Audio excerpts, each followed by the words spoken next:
Hello everyone. I'll go ahead and introduce you to our audience today, Dr. Rumeyza, and then we can get started, okay? Sure. Welcome everyone. On behalf of the Regional Office of the Association of Academic Health Centers for the MENA region at the American University of Beirut, we are delighted to have you all participate in our webinar today that will be looking at the Turkish perspective of COVID-19. Our guest speaker today is Dr. Rumeyza Kazanciolgu, who is the rector of the Bezmialem Vakif University. She is also a professor of nephrology at the university with over 10 years of experience and a previous vice dean of the Faculty of Medicine. She is a graduate of Istanbul University.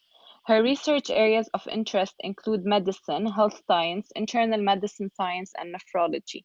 She has more than 150 articles published in journals included in Science Citation Index, Social Science Citation Index, Arts and Humanities Citation Index. Please join me in welcoming her in today's presentation. Thank you. You can go ahead, Doctor. Thank you very much for this invitation to be able to share our overview of COVID-19 pandemic in Turkey. And this noontime, we will be spending 30 minutes just going quickly through the international figures as of yesterday and our national figures and what was the difference that we did when we compare it to the world or our region, and what is our experience in our university hospital actually. So we'll be talking about these topics. While we're all aware of this respiratory acute syndrome of coronavirus 2, which has been named as COVID-19, and we have seen the first cases to be reported as of 2019 December in Wuhan in China, and we were very worried about how far this virus can go ahead, but at the end, by March 2020, it was declared as a pandemic by the World Health Organization, and we are all aware that this is a febrile infection causing respiratory inflammation, ending up in viral pneumonia and respiratory failure, and leading our patients to be treated in the ICUs or in the hospitals actually. So what is the latest data when we look at the numbers? If we look at the graph on the left-hand side, we see the Western Pacific of the WHO regions, which includes actually China and Japan and all those countries on that side, which we probably would have called East Asia. But as their numbers are decreasing, our numbers in Europe is increasing, and America is increasing, and our region has been involved in this since the beginning or mid-March actually. That's when we see our patients coming in. And this is the last week's data coming in from WHO. And when we look at our region actually, the MENA region in blue, we see that the numbers have been decreasing. And in fact, some of our numbers have been up to 10,000 new patients per week, but some parts have been actually dropped down to less than 100 in this week. And what are the numbers, latest numbers of cases, which I know that every one of us is just keeping a good track of all these numbers. And the USA is leading the number of cases, new cases, and the total number of cases. And Brazil is just catching up with those numbers, unfortunately. And we're seeing an increased number of deaths in that country. But what about us? What we have happened? Well, Russia is creeping up to the third place in terms of the new cases. Then Spain and Italy and the UK are decreasing in numbers of new patients. And it's France, Germany, and India's numbers are creeping up. And Turkey has been placed as the 10th country on the number of new patients actually that have been registered. Looking at the MENA region, other than Turkey, while Iran, which was the country that had the new cases coming up at the beginning of March actually, so we had to shut down our borders with Iran. Then we have Saudi Arabia and Qatar, and the other countries are coming up in terms of the new cases that have been reported from the region.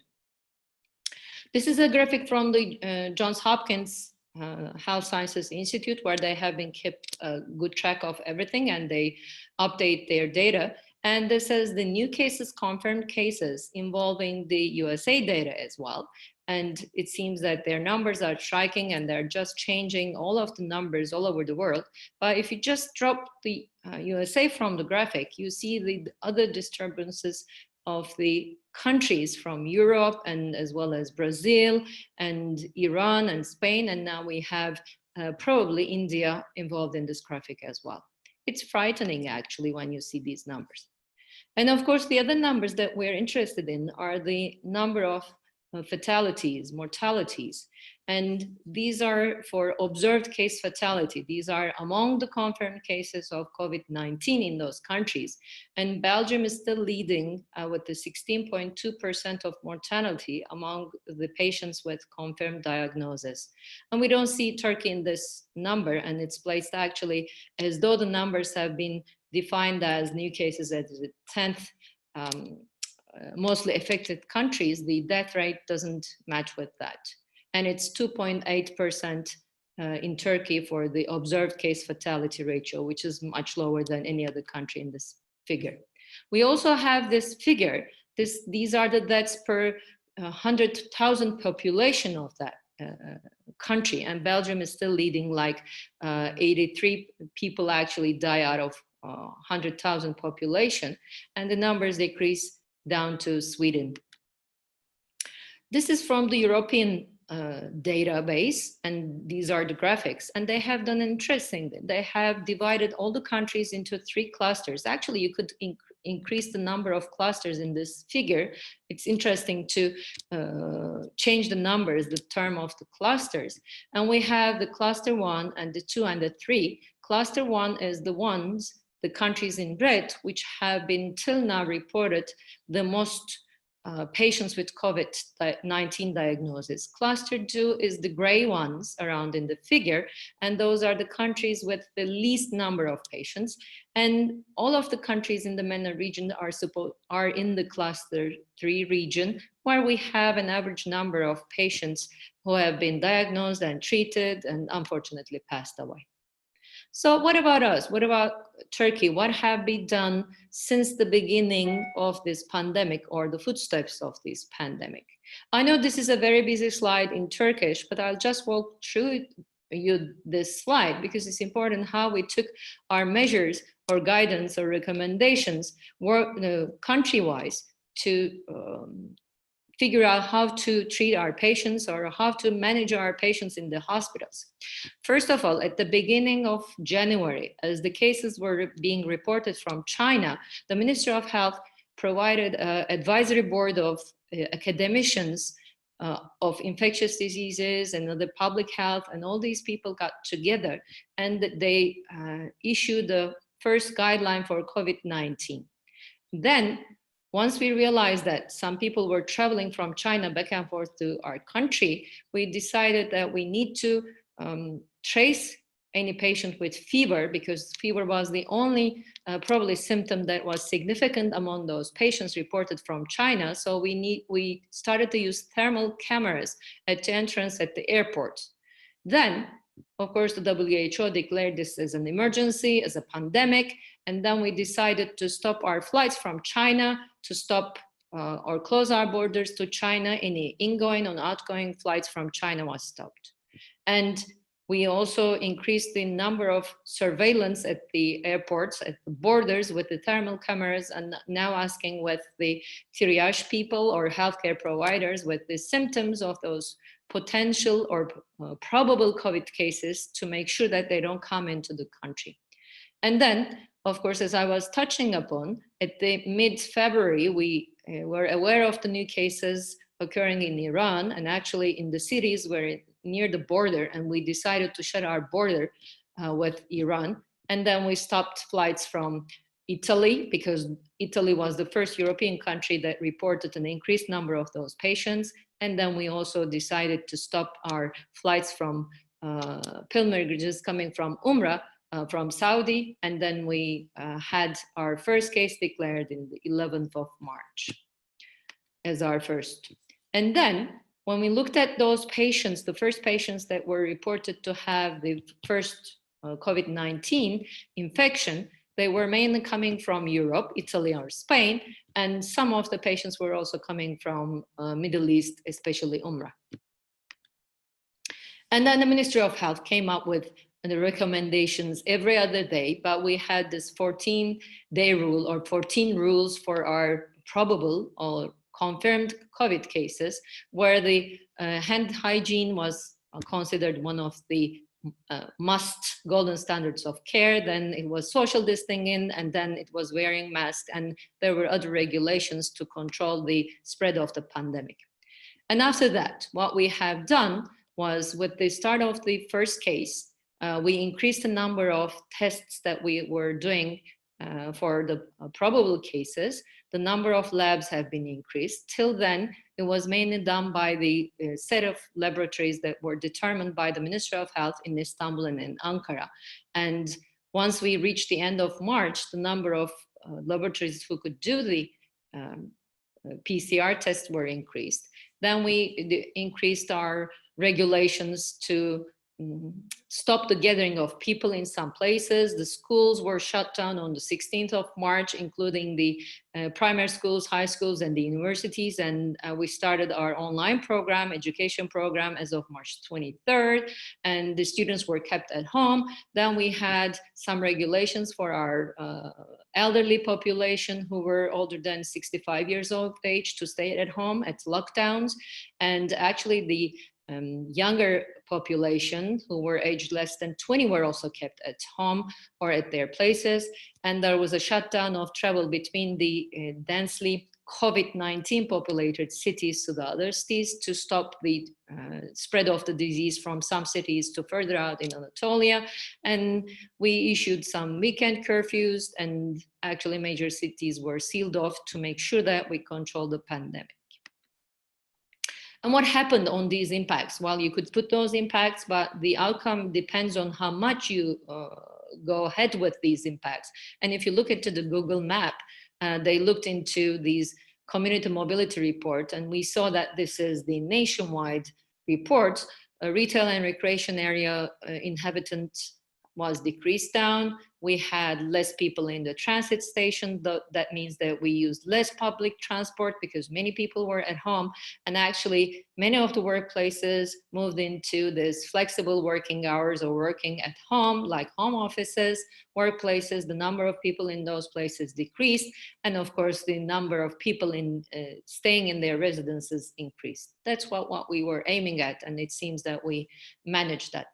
The other thing that was very strictly done till now, and it's continuing, was contact tracing of a confirmed case of COVID-19 to make sure that anyone who got into contact with a confirmed case was followed up by the Ministry of Health, by the district health authorities, very precisely for the next 14 days actually. And actually still, it is declared by international press that it's one of those countries who actually did good work with the testing and tracing and making sure that the isolation rules apply to everyone with probable or confirmed COVID-19. And there are definitely till today movement restrictions. So as I was touching upon, the Ministry of Health provided us with guidelines, recommendations, and up-to-date. This is one of the recommendations. We at the end started to use it. It's on the website of the Ministry of Health, and many of us, including our university hospital, came up with our own regulations in our hospital depending of this guideline. Couple of data from this guideline is actually probable cases. How they were determined was recommended by this guideline, which made our life easier in terms of healthcare providers. And after the physical examination, depending on the potential of having COVID-19 or not, they were referred to the COVID-19 outpatient clinics, or they were kept as inpatients, or some of them were sent home to isolation and treatment, and that was kept track with the district healthcare providers. And this is for the tertiary health services like our university hospital. If we had any of the symptoms, or this is like an algorithm, and if yes, no questions, we moved our patients according to this algorithm, also in our university as well. And we took some samples, and if they were positive or if they were negative, we followed different routes, and everyone was dedicated to specific outpatient clinic or inpatient and were involved in treating our patients. Now let's look at the numbers. This is the slide in Turkish, but where the blue one is our cases, confirmed cases. during the pandemic. It starts actually on the 27th of March, but still we get a good idea of how the numbers are going. The green one are the recovered patients, and the red ones are unfortunately our patients who passed away. And the numbers are decreasing, as you can see, since mid-May actually. And when you look at the total number of patients, actually, it's like 164,000 patients as of this morning have been diagnosed with COVID-19, and the numbers have been increasing, but we have passed our peak actually. And look at this, these are the numbers confirmed per day, and this is our, actually it's the beginning of April, 10th or 9th of April, we had newly diagnosed more than 5,000 patients per day, and it's down to less than 1,000 per day nowadays. What about the deaths? Since the beginning of this pandemic, we unfortunately lost nearly 4,500 patients of ours who were in hospital or with the diagnosis. And the most common, the most number of deaths that was reported till now per day basis was 127, and it's down to 25, 26 as of this weekend. What about the ICU? That was an issue worldwide. We thought that we would be running scarce in number of ICU beds, but the number of patients who were admitted to the ICU were up to 2,000 at most, and that's also at the mid-April, and it's down to less than 650 patients, and most of them are not intubated. And this is the number of changes in the ICUs, and we see that at the beginning we had a surge of patients requiring ICU treatment, but changes in the way that we treat our patients and the availability of the drugs and the modalities actually, and also the decrease in the number of newly diagnosed cases, we have a decrease in the number of our patients in the ICUs.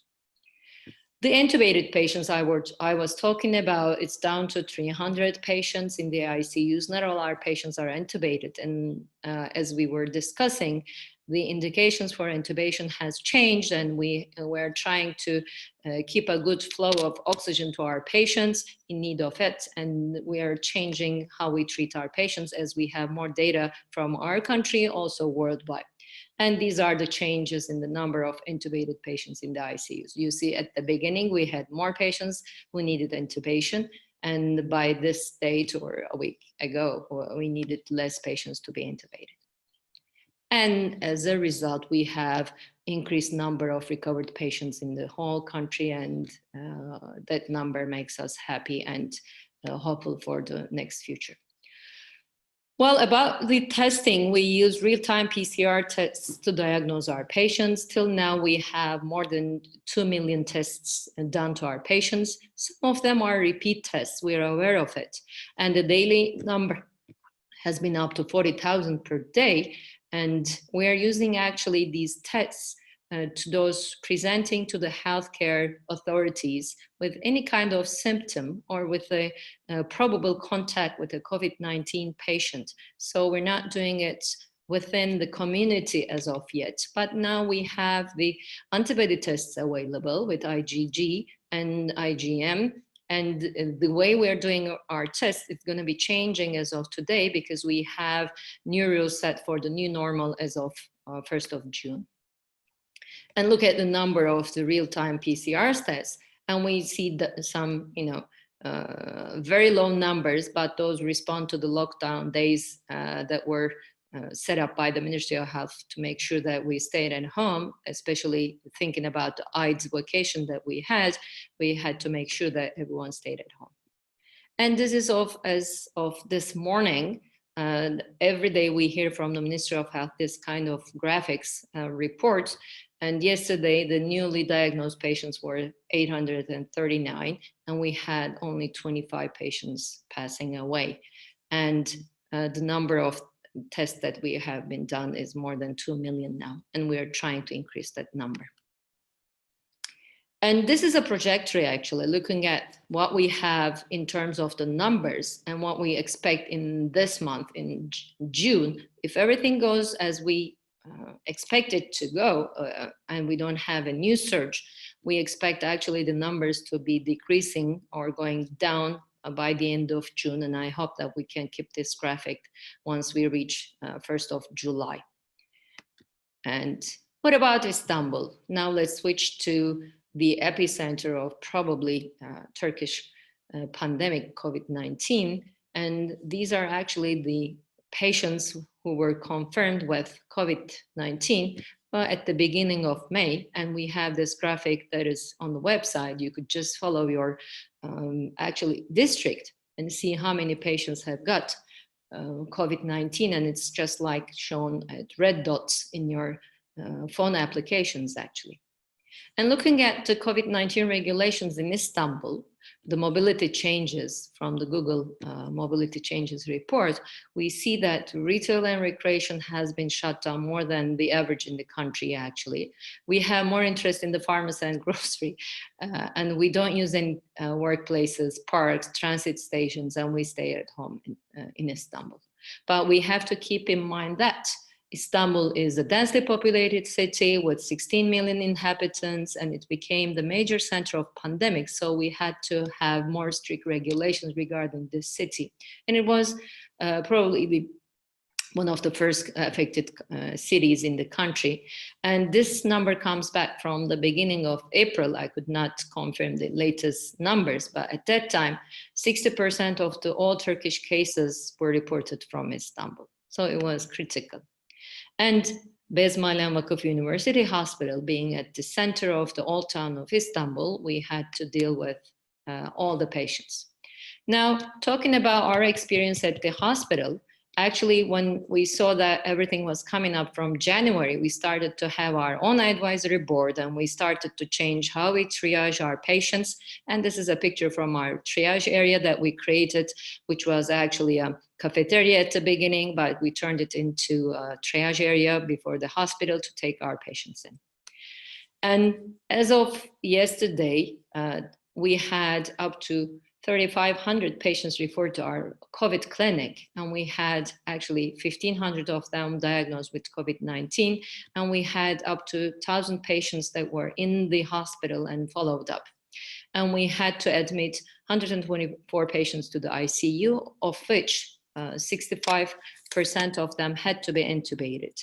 And when we looked at the inpatients with PCR positivity, we had only 1/3 of them with PCR positivity. And everything changed in the hospital. We started to wear all these space-like uniforms, and no one could recognize each other than who were working together. And the number of patients that we admitted in the hospital added up to 178. This was our maximum number, and it's down to 11 inpatients now as of this morning. And with the analysis, PCR analysis, Bezmialem was one of the first labs to do PCR analysis other than the Ministry of Health, thanks to all the devices that we had in the lab. And till now, we have done up to 7,000 samples were analyzed. Some of them were repeat, actually, among our patients, because we have to follow them for to discharge them to have negative samples. So this is how our lab has been working since the beginning. Couple of slides, information about our patients. This is very raw data. We said that 52% of our patients were male, 48 were female. And when you look at the average age, those who were older than 65 added up to 30% of those are patients, and 35, 15 to 50, and the others were also in between. And the mean hospitalization duration was up to 9 days. We had we kept them in for 1 a day, then sent them to isolation at home, and we had some patients staying with us up to 50 days actually. What were the main symptoms? As would we expected, more than 50% of them had cough as a symptom. Then it was fever, shortness of breath, and then we had other symptoms. But also the GI symptoms added up to 15% of the patients. So that was different than that was reported in China or Europe. And we see that the GI symptoms have been also reported by the UK and European colleagues as well. What about the comorbidities? Well, thinking about the inpatients, hypertension was over definitely there, diabetes was another comorbidity, and then we had all other comorbidities with our patients, and probably that's why we had an increased number of deaths in our patients. And what about the real-time PCR results? These are the first samples that we got from our patients. We had 1/3 of our patients positive for PCR. That actually lies in the sensitivity of the test as well. But what we had, interestingly, was the radiological findings. As we had the opportunity to use our CT scans, we had many of our patients diagnosed with the positive radiological findings of COVID-19, even though their PCR tests were negative, and 8% had negative findings. The ICU need was 10% in those inpatients, and this is how we worked in the ICUs. Of course, to go into the ICUs or how we move through the treatment, actually, we use a national guideline or the recommendations to start our therapy early with hydroxychloroquine and then with azithromycin, of course, keeping in mind with all adverse effects. And then we also had favipiravir that we started to use first at the ICU patients, then it was available for all inpatients. So we changed our treatment, and actually we changed the treatment modalities as we had more data from the international observational studies or control studies. And this is of yesterday. Actually, the numbers are the inpatients. As of this morning, I have 11 inpatients and I have 6 patients in the ICU. And I had only 1 admission yesterday, which was actually on Sunday under curfew. And we're looking to have less patients in the future. So what's happening after all this pandemic? What are we going to do in the near future? Well, we have to change our clinical practice as healthcare providers to prevent infection, because we're more seeing our chronic patients as of now, as of today, but we have to be more careful in following up our patients, and telemedicine, telehealth, or remote patient controlling should be into our daily practice from now on. And this is an interesting cartoon that I borrowed from a Spanish colleague. Well, this is for the healthcare providers. At the first wave, we had to deal with the COVID morbidity and mortality, and we had to switch how we work, and we had to fight this pandemic. And at the second surge of this, actually the first wave tail, now we have to deal with post-ICU recovery of those patients. But now we're dealing with the second wave of this pandemic, which involves taking care of our chronic patients who could not come to the hospital or were not admitted to the hospital because of the COVID patients. And then we'll have to change the integrated care that we give to all of our patients. And of course, the third, fourth wave is around here. Now we're coming back to new normal. We have the psychological trauma and economical injury and burnout and many other things that we have to deal in the near future providing healthcare. And I call it a new normal. Everyone is calling it new normal now. And we have new environmental measures to be taken in the health facilities that has been updated yesterday by the Ministry of Health. And we have to wear masks, and we have to also, not also in the hospital, but also in social areas, we have to keep this social distancing. Actually, we don't keep the social distancing. We are keeping the physical distancing. We have to be close by socially, actually. And this is how we're going to take care of patients from now on, probably even in the normal so-called clinics. And we have to make sure that we treat each patient with a probable COVID-19. And we have to take care of our patients and ourselves by paying attention to the hand hygiene. And this is of new normal from the university now, hospital now. We have the thermal camera at our entrance door. We have put some signs so to make sure that we are providing distancing for our patients. And we have all these brochures all over the outpatient clinics, and while admittance or registration, we have to keep this distance apart between any patient coming into the hospital. So in summary, we know that COVID-19 is here to stay for a while until we come up with new treatment options or vaccinations. So we have to have our standard precautions in the hospital, but we have to have other precautions in the society and we have to think of postponing our travels or our immediate businesses for the time being. And I want to thank everyone who contributed to this talk, actually, and also to the patient care in the country or also in my hospital. And thank you, and I'm ready to take any questions. Thank you, Dr. Rumeyza. That was excellent. Really appreciate your time and your effort for the presentation. I'm going to go ahead and open the floor for a discussion. If you have any question, you can either insert it in the Q&A box or in the chat box, or you can raise your hand and I will unmute you so you can talk. If you have any questions, please write them now. I have received 2 questions actually yesterday from Dr. Ahmed Yunus. Yeah. The first question is it true that the virus needs 80 years to develop to the level of COVID-19? And does this mean that the virus was a human-made virus?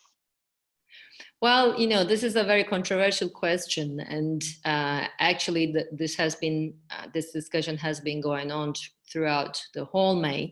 And as far as I know, but this requires, what would I say, support from other academicians and faculty. WHO actually declared that this is not a human-made virus, and they have came up with the data. But I know that this question is going on not only in the healthcare providers, but also in the society as well. But I don't know anything about the virus development, as I'm not a virologist myself. But I think we should stick with the WHO's data regarding the virus. His second question is, what are the lessons you learned from the Turkish experience that other countries in the world can benefit from? What we have done differently, right? I'm sorry, I was checking the other question, sorry. Yes, what are the lessons learned from the Turkish experience that you believe the other countries can benefit from? Well, probably contact tracing is one of the best things that we have done, and it's very done strictly by the healthcare providers in the districts, and they give phone calls to anyone who got into contact with even a probable COVID-19 patient. Doesn't have to be a confirmed case. And for 14 days, they give them a phone call, ask about the symptoms, and if any symptom occurs, they ask the contact people of that person. So that was one of the major things that is going on and deserves appreciation, actually. And the other thing is we had every drug available in the country at the very beginning of the pandemic, even though this is also controversial about hydroxychloroquine, but we also had favipiravir, and then we had the other drugs available, and we had every resources available. And the other thing that was actually different than the other countries, probably, we had compared to the OECD countries, more ICU beds than any of them. So we didn't have to think about, oh, will we be able to admitting our patients to the ICU? So that was different as well. Great. Dr. Abu Alfa has a question, and he thanks you for a great and a clear presentation, and asks, what is the plan for transplantation at the present? Oh yeah, this is a great question. This is about my topic with the transplantations. Our university transplantation program was stopped at the very beginning because we had to turn into a pandemic hospital. And I'm aware that I heard about the Spanish experience as well. They shut down their program at the very beginning. Nowadays, going back to the new normal, we will be probably thinking about transplanting our living related donation in a couple of weeks, actually, to making sure that we don't have any COVID-19 infection, probable infection, or any confirmed infection in the donors or the recipients. The main issue regarding transplants, not only the kidney transplants, but all the other transplants, they have to use immunosuppressants, and that makes them more vulnerable to any infection, including COVID-19. And if I may, I have seen a question on my page around here. Is it the hyperinflammatory syndrome found currently in COVID patients? Yeah, we have this macrophage activation syndrome, which is mass we call in Turkish, and we have seen it in quite few of our patients. And that's why the pathophysiology of the disease or what's going on in the endothelium has been discussed among many of the faculty, academicians. And in fact, to stop this, we have used tocilizumab or anakinra in our patients, and the clinic changes and the lab values actually change when you see this syndrome coming up. But we don't know who has this syndrome. We have to go back into our data now and to analyze that. And it's not going to be only Turkish data, but it's going to be worldwide data actually. Okay, before we continue with the questions, I just want to tell everyone that Dr. Rumeyza will be hosting another webinar soon that will be discussing COVID care for chronic kidney disease patients. So we would like to also have you all attend. Okay, now I have a question from Roy Ziegelstein. He is asking, discharge of my hospitalized patients with COVID-19. Yes, with our regulations, for our patients to be discharged, we have to have 2 negative PCR results. And then we can discharge them to home, to isolation. It doesn't mean that they can go back to work, because our guideline or recommendations suggest us that they have to stay in isolation for 14 more days at home, even if they have 2 negative PCR results. But that doesn't include the healthcare providers. We have a different regime or a protocol for our healthcare providers. It's a little bit different for us. Okay, do I think of a second wave of infection? I actually do not know about that. Well, to be precise, it will probably depend on the level of antibodies that we have developed against this virus. I think about, as I told you, I'm not a virologist, but thinking about the influenzas that we see seasonally, why not we shouldn't have another surge in mid-November or December. I hope it doesn't occur, but since we don't have a vaccination, I think we will be seeing increases in the numbers of patients, but it's critical to control them and not run into such a chaos as we had at the beginning of this pandemic. Ibrahim Tunca is asking about what about the virulence of the microbe nowadays? Is it decreasing? This is just going to be just personal opinion. We're seeing some patients with symptoms, not less severe symptoms, let me put it that way, presenting to our outpatient clinic. But I'm not sure if that means that we don't have any severe patients. But I'm not sure about that question and the results actually. Are we still using hydroxychloroquine or azithromycin to our symptomatic patients?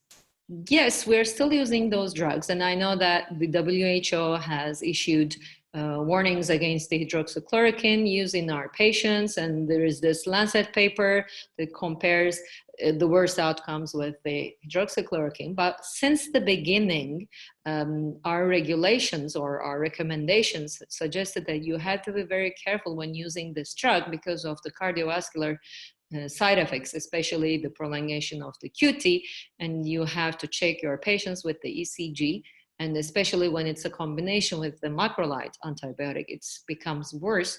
So we are trying to keep track of that, and thankfully we didn't see anything in our patients, but it still needs data analysis, the Turkish data analysis, to come out with a suggestion for other countries. And actually the HERO, that's the prophylaxis randomized study, is going on worldwide to see if there is going to be adverse effects or any effect of this prophylaxis treatment among the healthcare providers. What are the drugs that you have used for your patients to control COVID, and how did you maintain the patients? Yeah, the drugs were, the first line drugs were, if you could use hydroxychloroquine, if they needed oseltamivir because of the influenza at the very beginning, they got that as well. And then macrolide antibiotic. If didn't work, then we moved to the second line drugs, and it was using favipiravir or the other viral agents. Let me try to pronounce them: ritonavir, lopinavir. And if it doesn't work, then we needed, some oxygen support, then they were in the ICU. And if they were admitted to the ICU, they were kept in prone positions, and all the continuous therapies were applied in the ICU treatments. And then, of course, if we needed, we used also immune plasmas for our patients. Our blood bank in the university hospital actually provided immune plasma for our patients and for some patients in other hospitals as well. Are we performing, Alma is asking, Alma Idrisi is asking about, are we performing serological tests? And nowadays, actually for the last week, we have a new antibody tests that we can use that's looking into the IgG of COVID-19, and we have started to use that, but it's going to be on request of the physician to see that. But we are using PCR testing for any probable COVID-19 patient. I guess this is it. I don't see any more questions. Yeah, I'm not sure about you. That's it, yes. Thank you so much for contributing to the effort and sharing your experience and observations in this timely event. I think we have one more question. Thank you. Everyone's thanking you for your answers. That will conclude our webinar for today. If you have any more questions, you can send them to AHCI International at ahc.com, and we can forward them to Dr. Rumeyza and get back to you. Thank you everyone for participating, and we will be sharing the recording online on our website. Thank you very much as well, hosting me. Stay safe, everyone. Thank you. You too. Stay safe. Bye. Bye-bye.